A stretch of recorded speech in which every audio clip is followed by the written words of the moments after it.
The toy box. I must have only been about 4 or 5 when I encountered the creatures in my room. I still had a toddler bed, not quite a single, the one that is converted from a large cot. It was low to the ground because I was prone to rolling out in my sleep. Near the foot of the bed, against the wall, there was a big red toy box made of plastic, in the shape of a treasure chest. The chest was crammed full of toys, mostly little figures of cartoons I'd watch, Street Sharks, He-Man, Thundercats, biker mice from Mars, a few Pokemon figures, but mostly action men. I had a night light, a little plug in one at the side the headboard, in the shape of a crescent moon. It glowed a faint orange that stayed on throughout the night. My mum always left my door ajar a little. We had a street light situated right outside the hallway window. It shone a strip of white light onto my wall. The toy box was next to the door. It was a small room, but the door just missed the sides of the box when you opened it, as if it had been purposefully built for the space. I was awakened by the sound of cracking and squeaking, the noise a dog makes when chewing a plastic ball.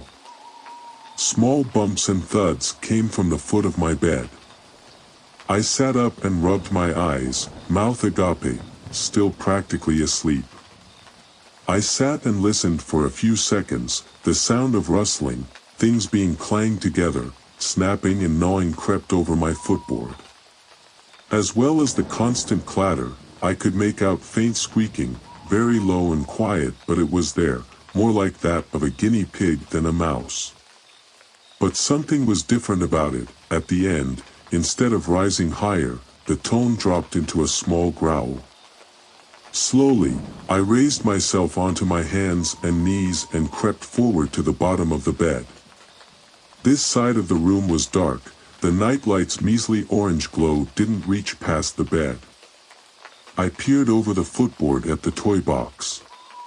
The lid was open, which was strange, and toys littered the floor. I watched as the noises came from inside the box. Something was moving, but amongst the figures, I couldn't tell what it was. An action man came tumbling out onto the floor. One of the flippers it was wearing had been shredded, the other leg stopped in a mangled stump halfway down. Examining the other toys on the carpet, all of them had bite marks, limbs missing or faces chewed into deformed plastic mush. Little hands, arms, and bits of chewed-up parts were scattered on the floor also. Bewildered, I raised myself up and leaned forward, trying to get a better look inside the chest. At first, I still couldn't distinguish what was moving. Letting my eyes focus, I made out something furry. At first, I thought it might be the Furby I had in there, but whatever it was had its back to me, hunched over. Its fur looked damp and spiked up in messy clumps. A long, thin tail, covered in small hairs, slithered upright, the end twitching from side to side. I noticed something else move within the chest and, scanning the whole thing, I could make out 2 more tails, both different sizes, one longer, one shorter, protruding from deeper inside the mound of toys. I'm not really sure why, but whatever they were, I didn't want to be in the room with them. They scared me. Slowly, I crept from my bed and tiptoed towards the door. Reaching it, as it wasn't far, I placed a hand on it, still looking at the box, still watching the tails flicker. I cautiously opened the door. Silently, it swung open, at first. The white stripe of light from the hallway grew as the exit out of the room grew larger.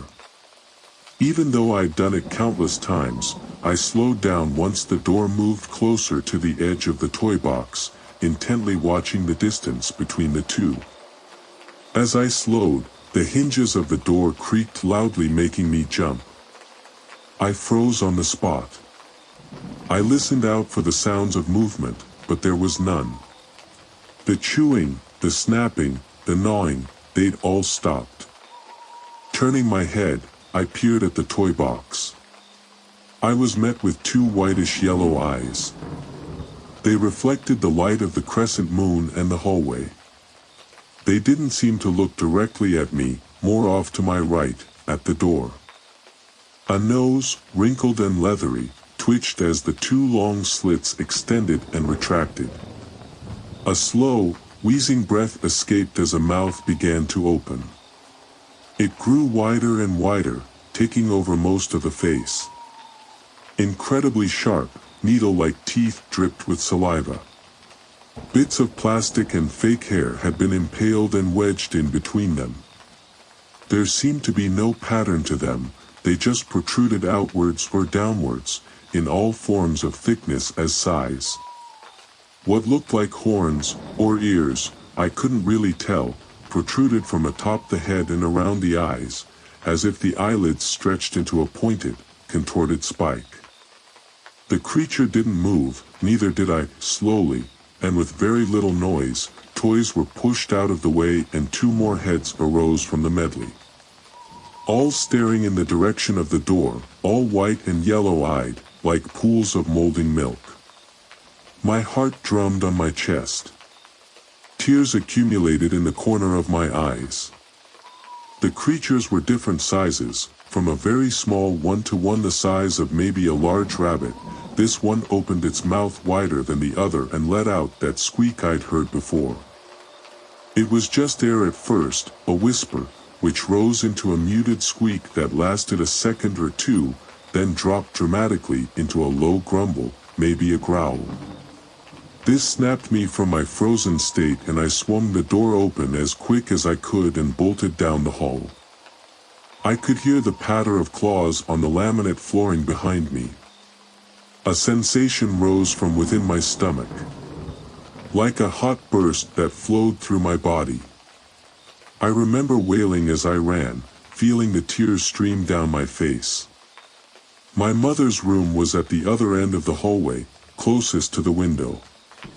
I ran past my brother's room, his door was closed, past the open toilet door and slammed into my mother's. The pitter-patter on the laminate changed to thuds on carpet. My mother's bed was one of those ottoman ones, so it was very high off the floor. Before I reached it I leapt, slamming into the side. Kicking my legs and grabbing handfuls of duvet, I pulled myself up. A pain shot up my left leg, from just above my ankle. I cried out and my mum spun round to face me. "What's up, babe?" she murmured, pulling me onto the bed.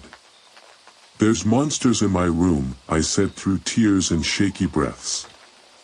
"It's just a bad dream, little man." She pulled me close and cuddled me up under the thick feather-down duvet. I cried for a while, but the lulling and stroking of the hair my mum did sent me off to sleep. The next morning, I'd pretty much forgot about what happened and, being influenced by my mum's comments, put what I could remember down to a nightmare. Getting up from the bed, before my mum had awoke, I headed back to my room. The door was open wide and from the hallway I could see the top of the toy box open. Creeping to the doorway, parts of toys still littered the floor. But there was no sounds. It was deathly quiet. I flicked the main light on and scanned the room, nothing. I knew my mum wouldn't believe me if I told her what had happened, so instead, I picked up all the bits of toys and put them back in the chest. Once I'd tidied up I walked back into the hallway and headed for the bathroom. I climbed onto the step next to the toilet and pulled down my pajama panta and nighttime nappy and had a wee. My hand brushed past the bottom of my leg when I pulled my pants back up and I winced. Contorting my back, I turned and looked down at my leg. There, at the bottom, was a long, bloodied, red mark. I told my mum when she woke up and she said I must have caught it on the bed or the toy box during the night. For a long time I'd forgotten about that memory. Until, 26 or so years later, whilst in bed with my wife, my 3-year-old daughter came running into my room in the middle of the night saying there were monsters in her room with big white eyes. The memories flooded back to me. I haven't been able to find any other story like it, so, out of desperation, I thought I'd put it on here and see what others say. A repressed memory of a bad dream and a coincidence from a 3-year-old. Or a childhood memory long forgotten, unlocked by a second encounter.